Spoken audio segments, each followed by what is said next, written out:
Hello and welcome to this is the latest Soul Trader broadcast. Welcome to Marketing Authentically and the 4Ps. And we've just had such great fun because myself and my wonderful guest, Helen Oldfield, who you're just about to meet, we're all here, we're all ready to go. And via the magic of technology, all of a sudden the internet crashed. So apologies for that for those of you who have been waiting for us to start. I'm delighted that our guest today is Helen Oldfield. Now, Helen and I first met many, many years ago in a different guise when I first worked in the realm of media and PR. We both started our careers working for the stable of Which magazines and books. I worked in PR. And then when we re-met a few years ago at a workshop of mine, we suddenly recognized that we knew each other. And in between, Helen had become a marketing guru. So Helen, I'm so glad that you're here. You've worked in the past for a range of organizations in the field of marketing and PR. You've worked for some large organizations, including the Institute of Leadership and Management, and you now work running your own business. So you are a sole trader, doing what you're passionate about, helping people with marketing. So I wonder if you'd just say a word or two about yourself and about your background in marketing. Yes, thank you, Rasheed. It's lovely to be here. I'm really excited to be talking with you today. And yes, we met probably getting on for 20 years ago, a bit longer, at the Consumers Association, when we, as you said previously, when we were very, very young indeed. And so I worked for Holiday Rich at the time, and you worked for the press office, as I remember rightly. But I ended up, I guess, after the Consumers Association, specialising in institutes and awarding bodies, working initially in the editorial and going up through the publishing route, working on magazines, and then later communications and brand. I worked for the Institute for Quality Assurance, which is now the Chartered Institute for Quality, for about 6 years as their editor, and then doing their communications and design. And then moved to the Institute of Leadership and Management, initially again to set up a magazine, then moved on to the whole kind of branding, design and communications, and then eventually moving to head up the marketing team, which I did for I think 9 years. I haven't got the exact dates, but and really I guess it feels in some ways that it wasn't a great, design. I hadn't carved out a career path for myself, but I certainly, my driving force has been very much around taking things and making them better, which I think marketing is about, as is publishing. So I've always been really passionate about doing something that improves and engages and communicates clearly. And then last year I left that organisation, ILM, and I decided to go alone because I've got a kind of philosophy which we'll talk around marketing that I feel quite passionate about, and more creative, insightful marketing. And and I think organisations are getting more and more interested in that. I think so. I mean, it's really interesting what you're saying, because this field of marketing is something that marketing, PR and promoting yourself is something, of course, that's absolutely key that people have got to do when they start off their own business. But it's interesting, Helen, that people have got really mixed views about it. So it's lovely when you talked about, for example, how you wanted to set up your own business to do this kind of very authentically, in a way that was very authentic to you. It's really, really interesting that that lots of people who are sole traders, lots of people who are healers, therapists, creatives, running businesses from their heart, they often find that marketing is either overwhelming, or they might find that it's daunting, or they often feel that very often of the time it's really inauthentic. And one of the things that really strikes me about you and your particular approach is that you're really passionate about it being authentic, that it being heart-centered. The name of your business, Miracle Marketing. Before we get into that bit, I just wonder, what's your take as a practitioner? Why is it the kind of thing that lots of people feel overwhelmed by, and that lots of people have negative emotions towards? Can you just tell us a little bit about that from your perspective? Well, I think there's probably two reasons. One is there is a lot of things that come under the marketing banner. So you've got everything from digital to communications to brand to campaigns to emails.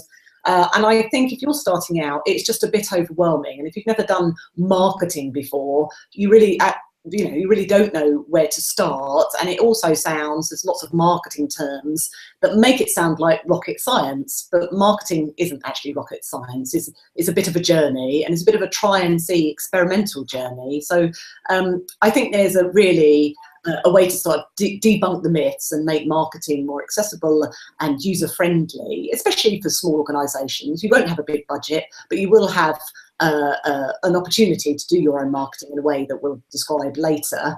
And I think also that marketing has become quite a scientific discipline, especially in larger organisations. But actually, there's lots that you can do that are small, bite-sized, and interesting, and can really start building your market. So I think it's really about, if you're starting a business, there are ways to do marketing, and there's ways that are easy to do and engaging and exciting to do.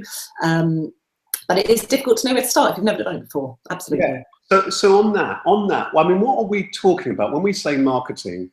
Because you touched on the fact that it's quite a broad umbrella. What are we talking about? I always think that if we were to really simplify it, back in the day, one person had a cow and produced milk, the other person perhaps that they fixed things or what have you, and so the marketplace would be where people would trade their different kind of skills. Nowadays, as you said, there's so many different disciplines within marketing. How would you really simply, for somebody who's really new to this, how would you even describe what actually marketing is? What are we actually talking about when we talk about marketing? Because sometimes people say marketing, sometimes people say PR, promotion, and then all the different elements in between. At its simplest, what would you say marketing actually is? Yes, I think I'd boil it down to that great marketing seeks out new places to spread the word about your business in a clever and charming way. Right. So that is it in a nutshell. There are many things that go behind that, but good marketing is about connecting with people that you want to connect with and you need to connect with, but in a way that really makes sense to them. It's not a hard sell. That doesn't work. And if we go back to the authentic piece, there's a lot of marketing we've all been aware of and subject to marketing that is manipulative at best and inappropriate at worst and boring. So really, you're better off being very clear around what your marketing messages are and connecting from an authentic place and a passionate place, and that's worth 1,000 campaigns. Yeah, I mean, let's get into that exactly, because I think that's going to be music to many people's ears, and I think what you just said will resonate. That many people feel that they've seen marketing where they feel that they've had the hard sell, somebody door stopped them, or that the cold call, or the website where it's a real squeeze page where you just feel that you're forced into this or that. I remember when I was really young as a kid, somebody came round and was trying to sell us these encyclopedias.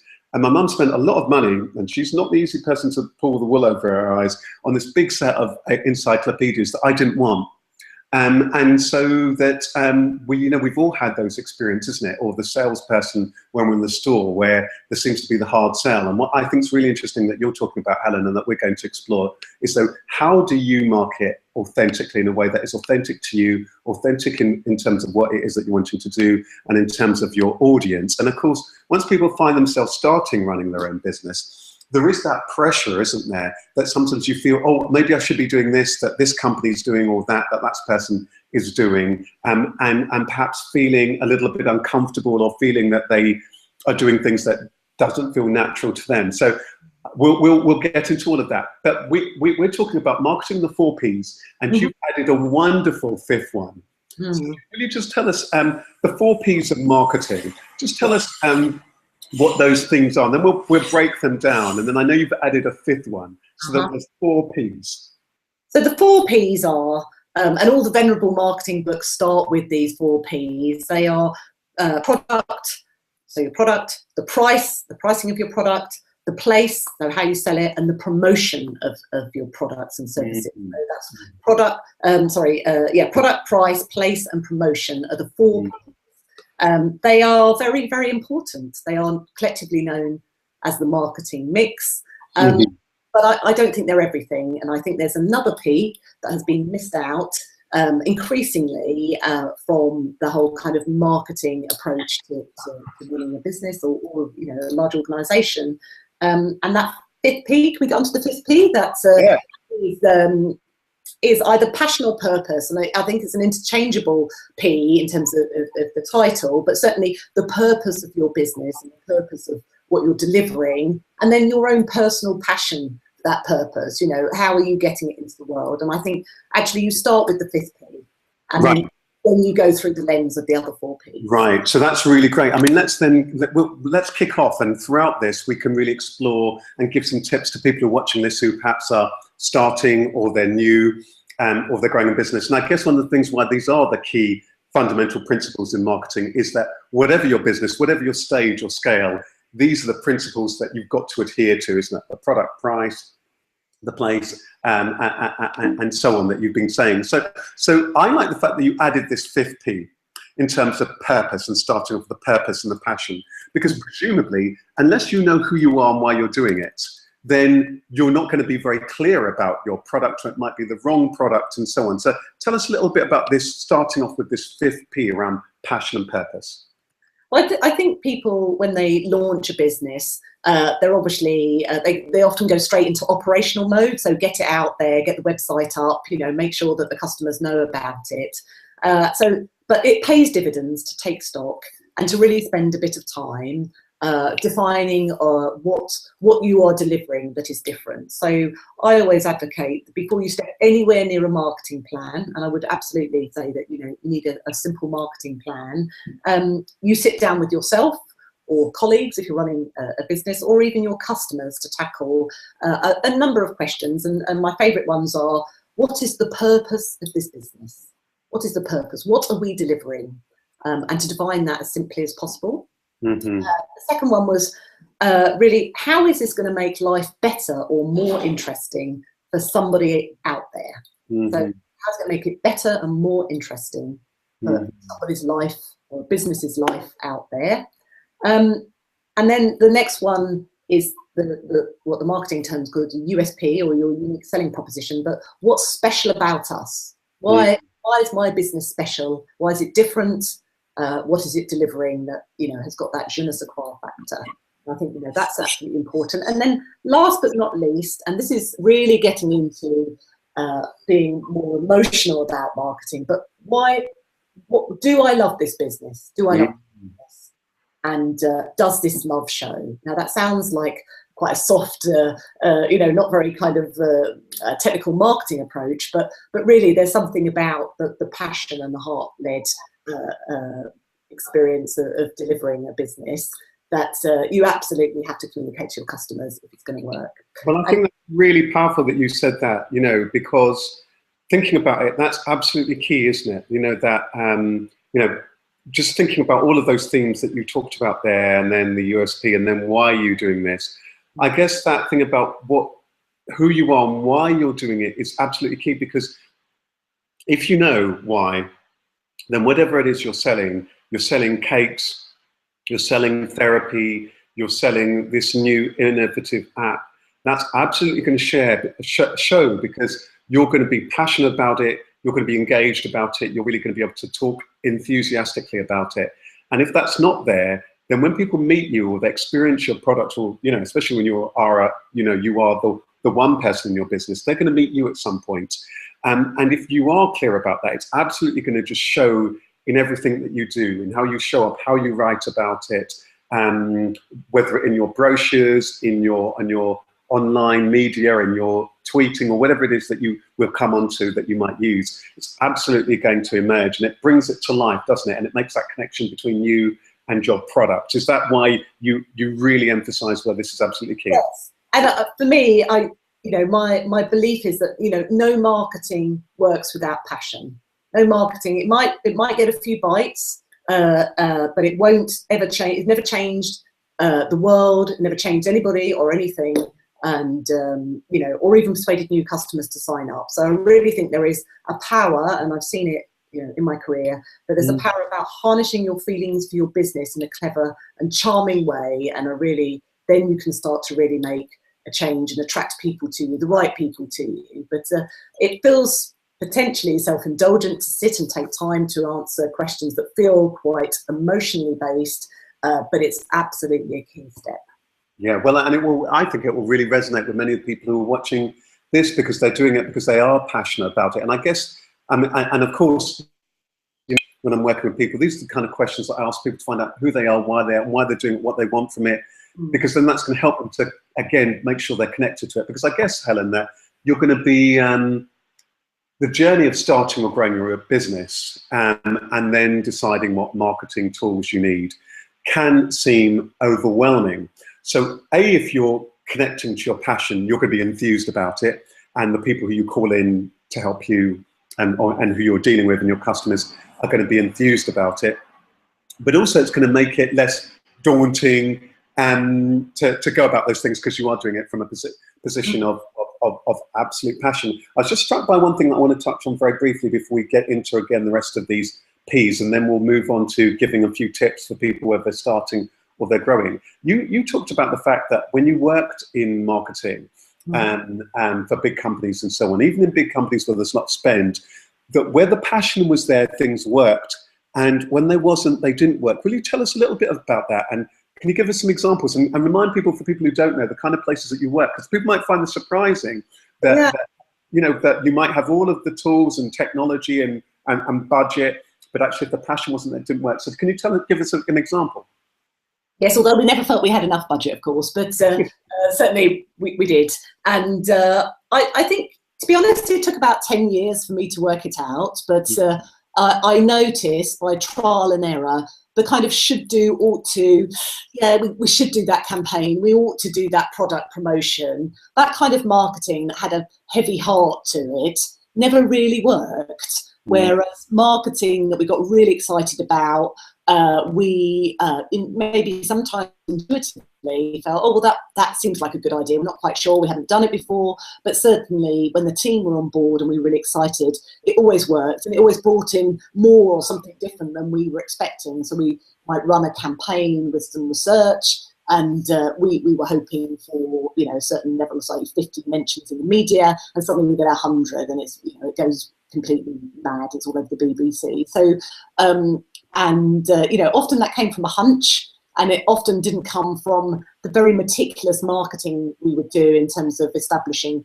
exactly the ROI we were going to get from these different activities, and we should do these 5 pieces of work, and it never seemed to work out, even though we'd done all our due diligence, we'd done the maths, and we'd done the measurements. So really, I just thought, oh, it's so strange. That's happened again. Oh, goodness, it's happened again. So I could see, actually, that there was something about a more instinctive part of doing marketing that you can't really define in an ROI spreadsheet, but really does make a difference and an impact. Really interesting as you say that, because I think that it makes me think again of one of my backgrounds in singing or in music, and I think we can all identify with this, whether we sung or not, or when we just listen to piece of music or a film. You know when it feels genuine or not. If you're going to a play or if you're hearing a piece of music, you know if it feels heartfelt and you connect with it and you genuinely connect with it. And again, if somebody's talking to you about something, you can tell if they're genuine about it. And so what strikes me about what you said, that in that context where the people who were going out yourselves to promote a particular thing, where you felt connected to it, it made it easier. But also then, I guess as a public, we're more and more in tune to that. And I guess you've linked as to why lots of people feel lots of things are inauthentic, because they see so much stuff where the person just is selling, just trying to sell, without really serve, or really connect, or to make it be a real conversation and a real connection. So that's fascinating. I guess that makes a lot of sense. I could say about that, actually. Recently, I've been struck by an advert. So big corporations obviously have humongous budgets, marketing budgets. And there's a recent advert for a coffee brand, and it's a picture on all the billboards of a man holding a baby with a very comfy jumper. And I thought, oh, it must be some sort of comfort or, conditioner advert. But no, it's about coffee, the comfort of coffee. And I thought, well, surely coffee is a stimulant, but they've gone for the R factor with the baby, but it has absolutely no connection really to the product. So that, in itself feels quite manipulative. They're trying to get us to connect an emotional response with a baby, which is, you know, the biggest draw to the human eye, with coffee, and there's absolutely no connection, and it's ridiculous. So yeah, so that's a really good example that I've seen recently. Well, and I guess we can all think of examples. It's worth thinking about this other times where you haven't felt something and it hasn't connected with you. Let's zoom through these 4 Ps, because I think that would be really useful then for us to spend some time doing, Helen, is to give some practical tips for those people who are, be it that they're starting out, or that they've been in business for some time, or they're looking to take their business to the next level. Because I think particularly in this day and age, where there are so many different ways of promoting your business, and you touched on some of them before, from be it a website, or be it social media, Twitter, YouTube, and, you know, and all sorts of things, or be it events and conferences, shows, or just going out and networking, picking up the telephone, and email marketing. There's so many different modes. So I want to touch on some of those in a while. Okay. But so you've talked about this passion piece, but then let's go back to the traditional 4 Ps of marketing. And just in a nutshell, could you just tell us in a top line what the idea behind each thing? So start us off with product then. Okay, so product, realistically, you've probably got your product or a service already, or a forming one. And the key here is to ensure that your product is tailored to your customers' needs. So there's too many businesses start out with oh, I think it's a great product, but it hasn't been sense checked, or really, you know, it's what they want to deliver rather than what the customer wants. So, and there's many easy ways to do and talk to customers, you know, be it online polls or networking, or seeing how people behave on your website. But certainly the absolute key is to understand your customers' needs, because your customer is your market. Right, I think that's so key. I'm so glad you said that. I just wanted to say a tail end thing about that. I think that in the book Soul Trade, and one of the things that I learned as a coach a number of years, and it took me about 5 years to really get this, even though I knew in theory, once you're clear, and I think it ties in the thing you said about the passion, once you're clear about who you are, why you're doing it, and so on, I then say, then it's all about your customer, or your potential customer. Who are they? Where are they? What's really important to them? What are their concerns? What are their fears? What's that they want?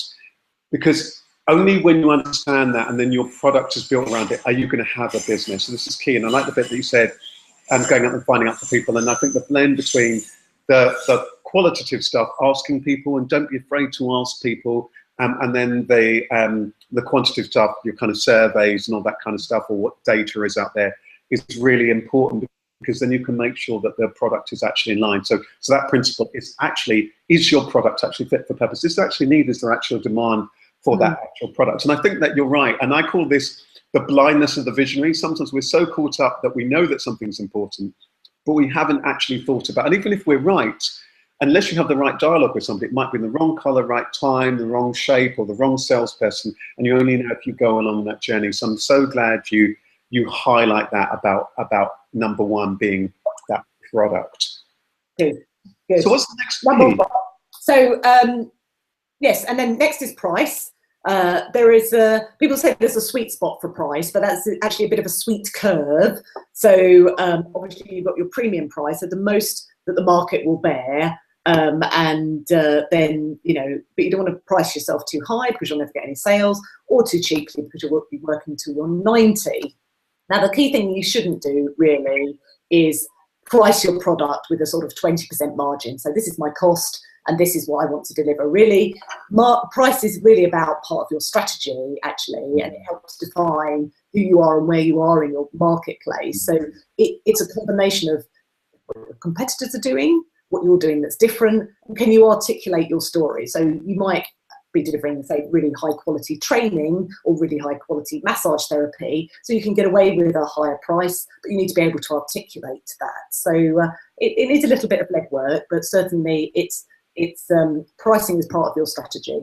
I think it's a really huge one, isn't it? It's very important. And I know lots of people really struggle with this, and it does take time, and it's something that also will evolve as you evolve.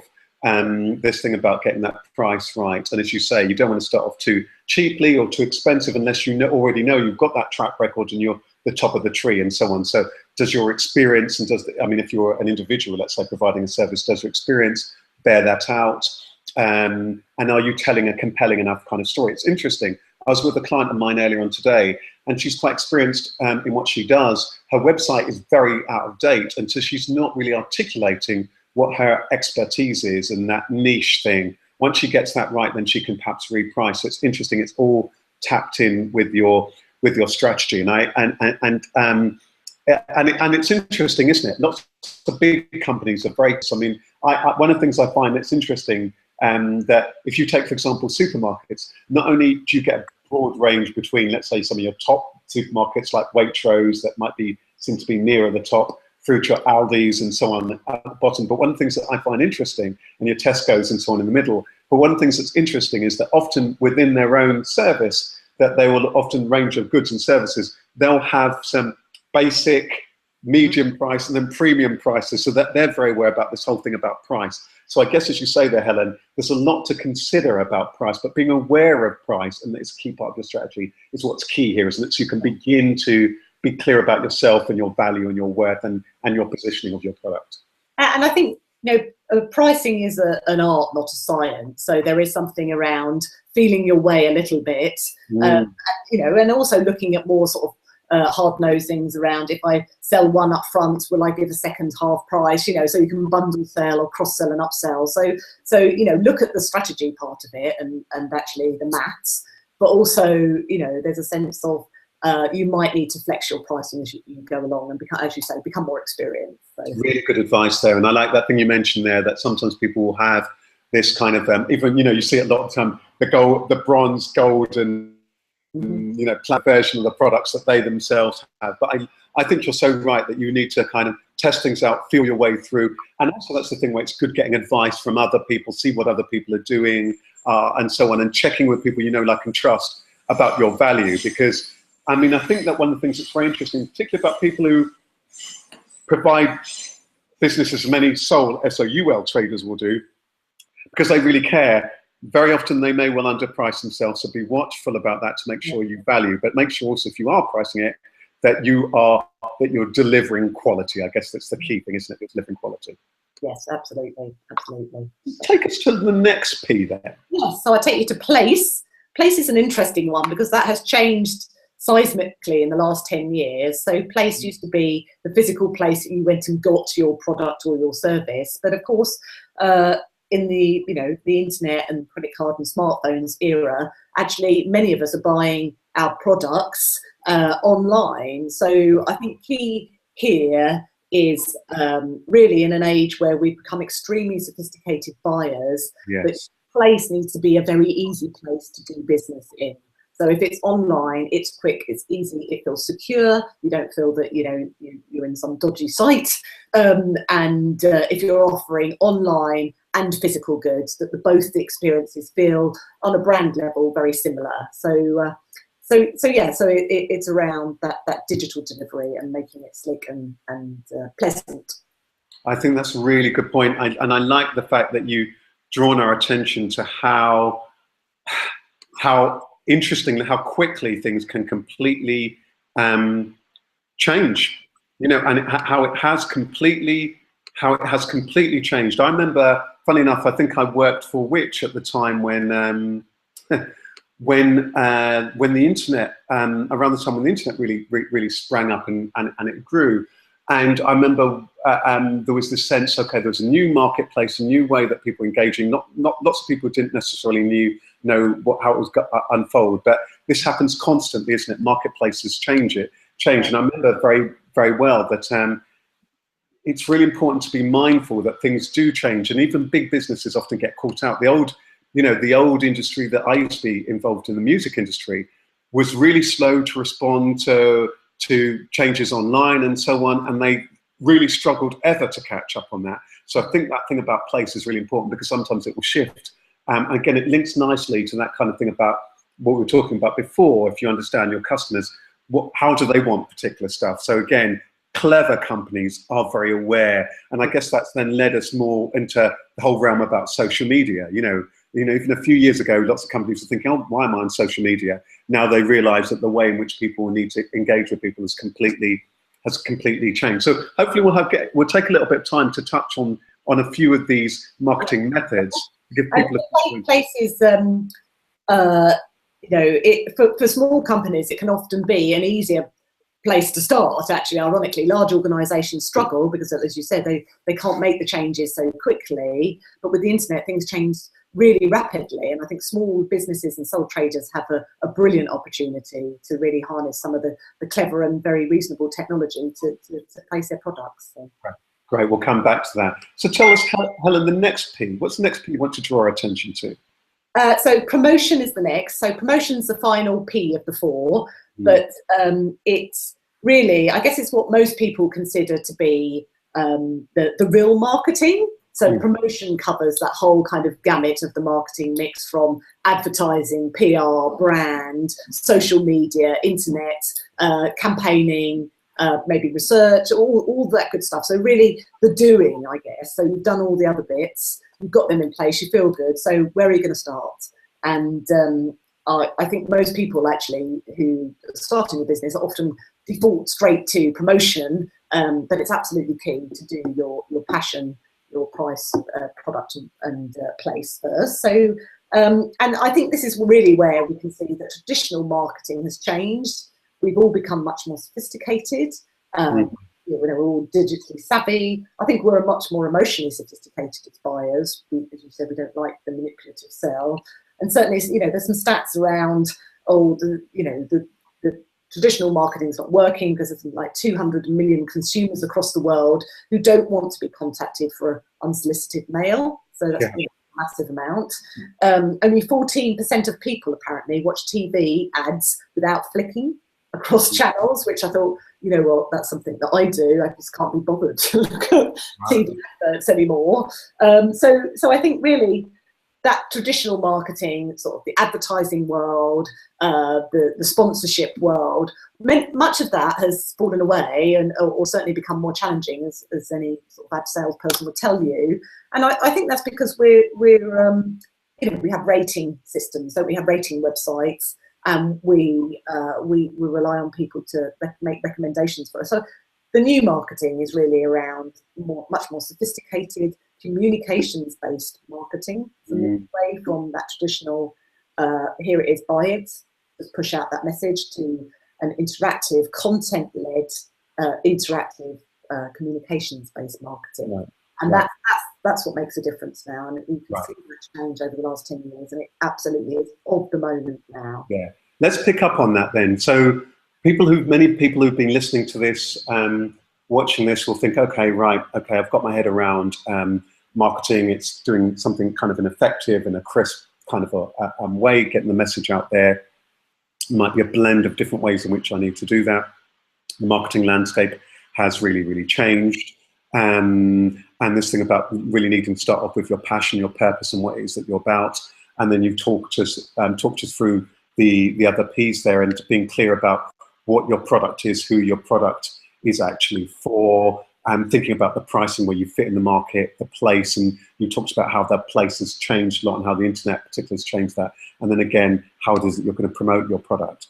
So lots of people who are actually watching this will be thinking, okay, that's useful, but I'm actually at a point where my business has started or I'm growing. And the key thing here is, how am I going to win more business or gain more customers? So Helen, tell us, for somebody who's particularly, let's start off with the person who's, let's say, starting. Are there any particular things that are absolutely key things that are out there? So for me, I think that one thing that strikes me is that probably there are going to be some fundamentals of things that you're going to need to make sure that you've got. That it might well be, for example, you need to think about a website, because that just means that people can find you. Depending on what it is that you do, you might want some kind of a leaflet, a brochure, business card. The website and the business cards are seen as a staple. And then on top of that, it might be some social media, as well as going out there and networking. Can you give us just a comment on that? And what are some of the key fundamentals for somebody who's very new to marketing or promoting themselves? Well, absolutely. I think I can't imagine that there might be a few, but most businesses will need a website, because it's absolutely your shop front. It's absolutely your brochure. You don't necessarily need a printed brochure. Your online brochure is your portal to the world. So I think for 99% of sole traders and small businesses, a website is the place to start in terms of the promotional work, and a business card.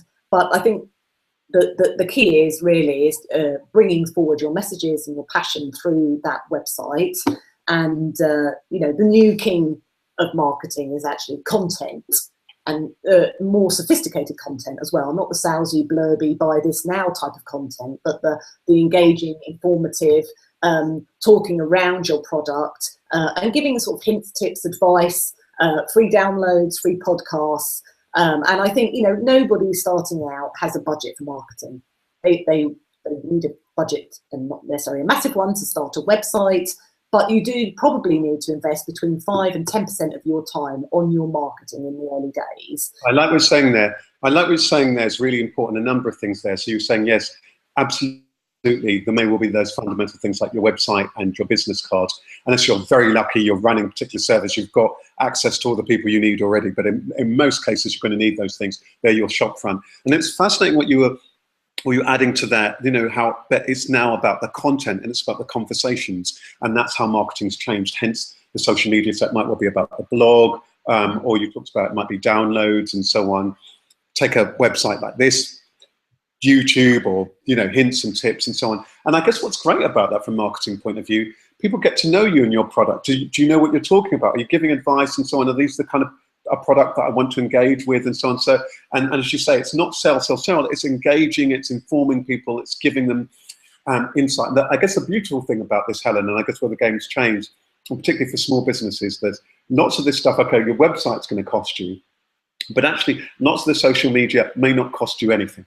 No, I mean, that is the beauty. It'll cost you in terms of time and investment, but many of these things are, you know, actually quite exciting to do. Once you're very clear about the messages you want to put out and the types of customers you want to engage, doing a blog, doing you know, a conversation like we're having, Rasheed, and creating some content that's informative is actually, you know, it's a fun thing to do, and it may feel almost a bit too frivolous sometimes, but it's absolutely key in terms of where you want to position yourself. And certainly one of the things that works quite well is defining and writing maybe a blog or an article on, you know, your specialist area, if you like, and seeing if you can get that published in a trade magazine in your area.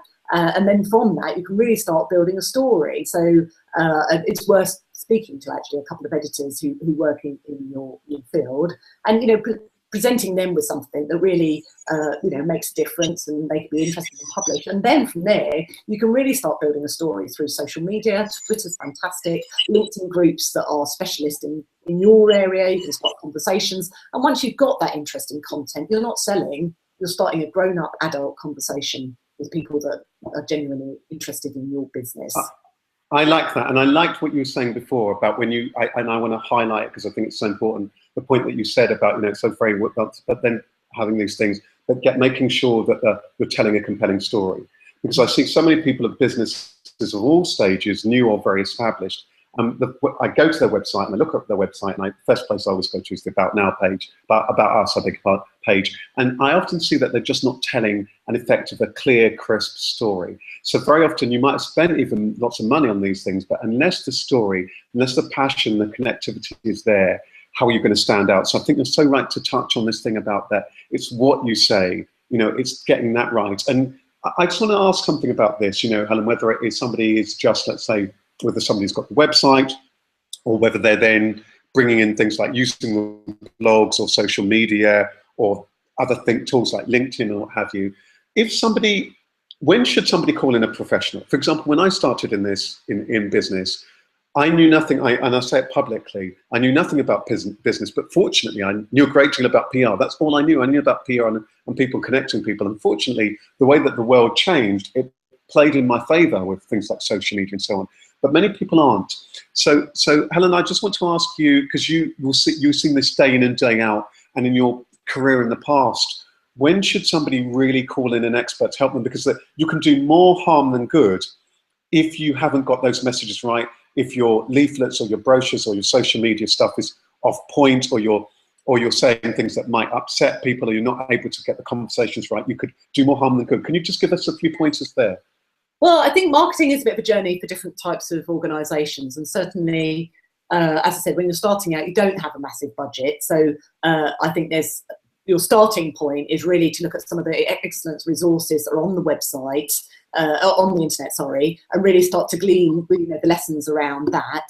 But there will come a point, and I've seen it with businesses, that they're doing really well. They've got the pipeline coming in, but they're far too busy to do any marketing whatsoever. So the delivery is good. And I think at that point, you probably need to start getting into expertise, because actually, if you start giving up the day job to do a bit of marketing, it's not really going to work. So I think early doors, you probably do have to do your own marketing. You have to suss it out. There are lots of great resources. Yeah.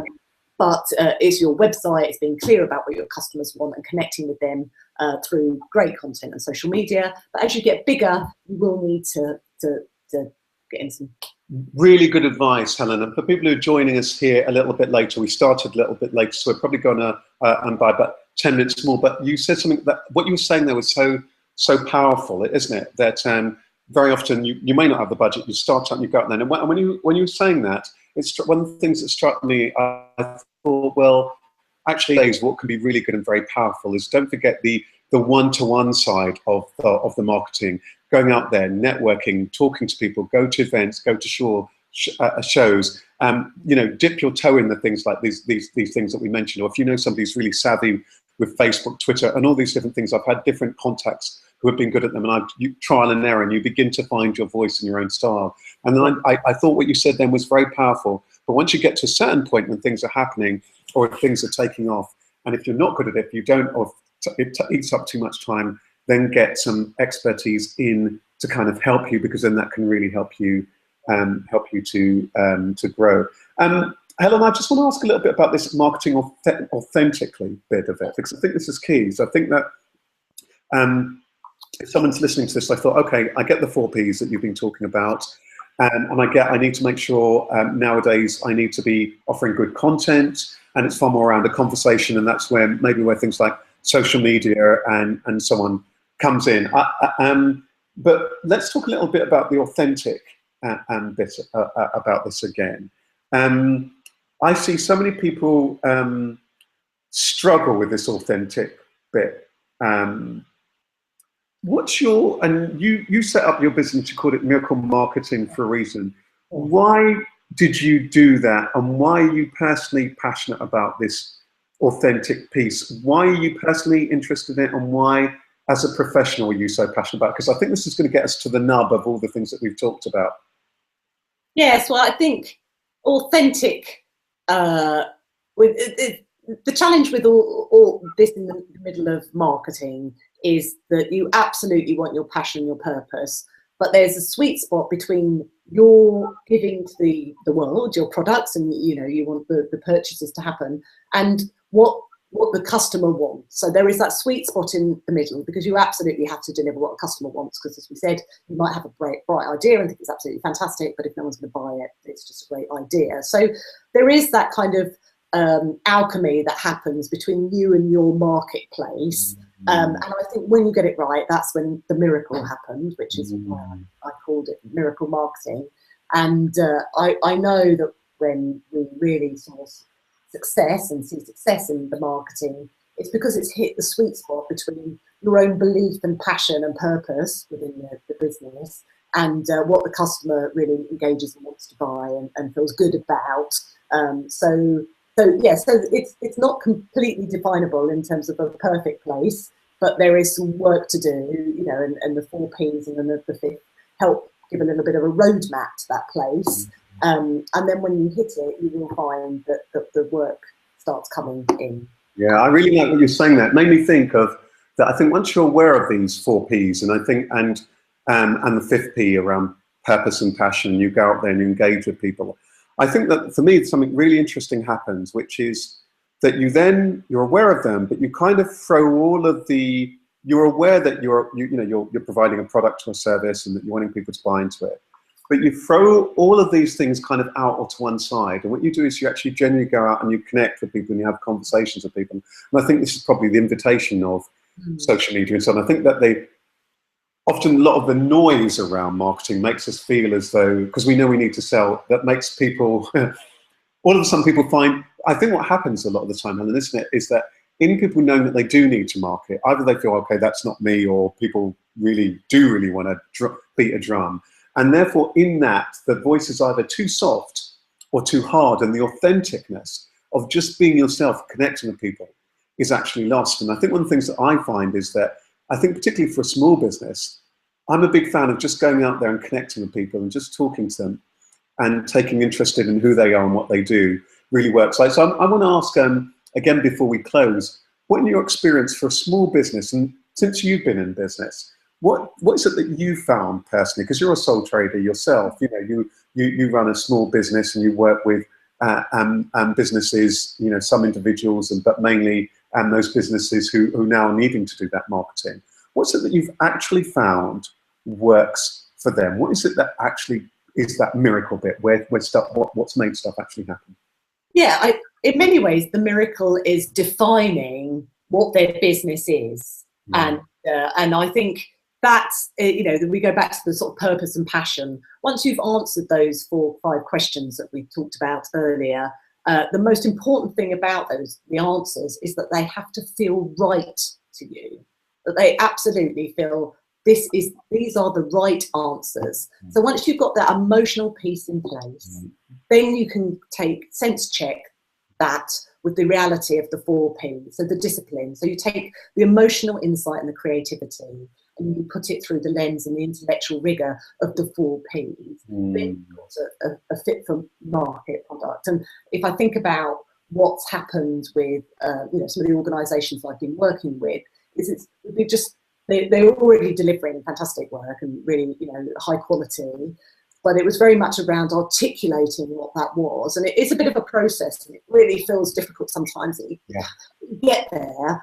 And actually, every time we've done that, we've had great success in publishing that content.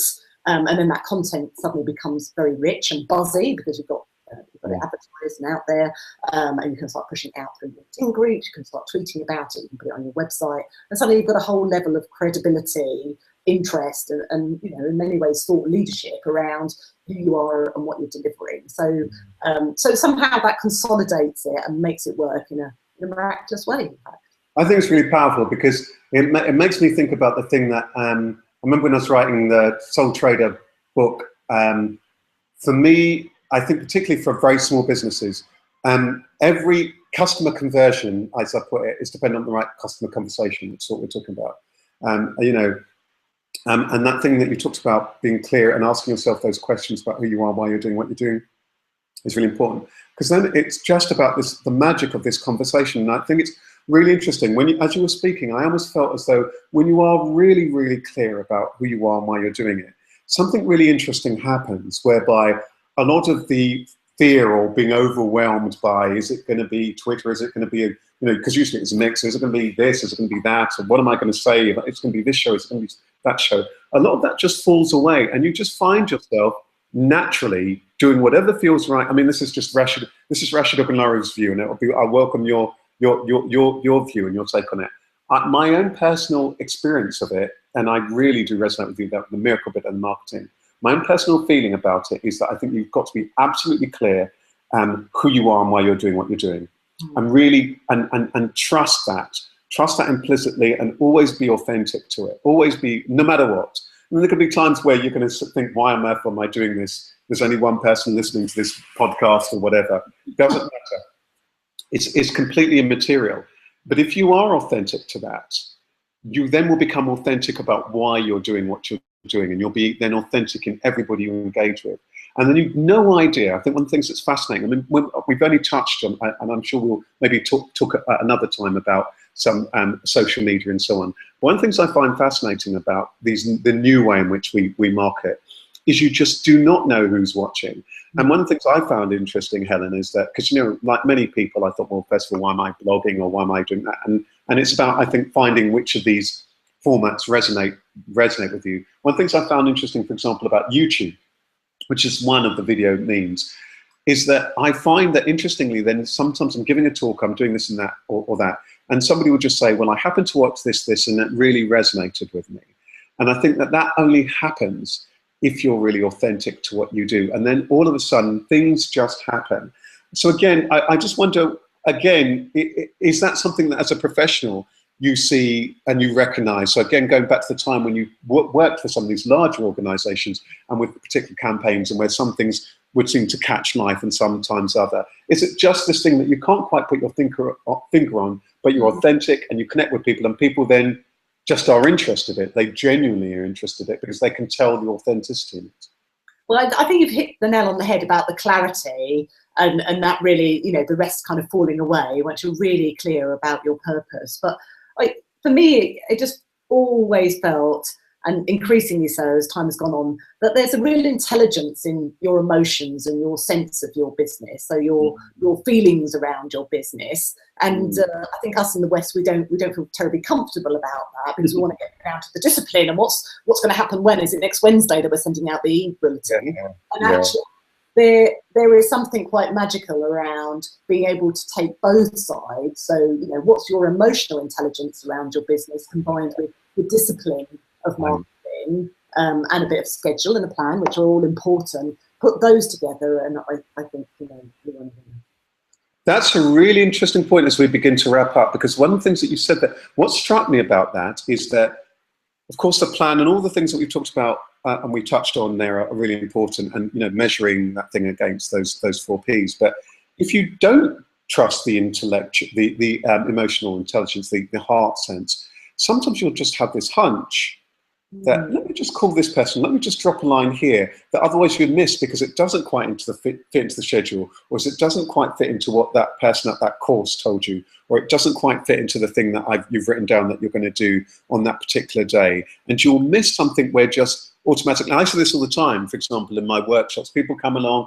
and they think it's about this and that, and then the possibilities of just magical conversations that happen, I see it all of the time, when people just genuinely connect and they put aside all of their, that purely that logical thing, and they just genuinely connect. And all of a sudden they find all sorts of synergy, connectivity. Whereas before, when they're just in the headspace, they were all just in selling mode, or in such a, what do you call it? You're so tunnel visioned, you miss the human connection. You miss the fact people haven't made a connection. And I guess also, Helen, you know, as we tie up, we're so all marketing astute that we're going to see through most marketing techniques unless there's something authentic in there. Is that fair to say?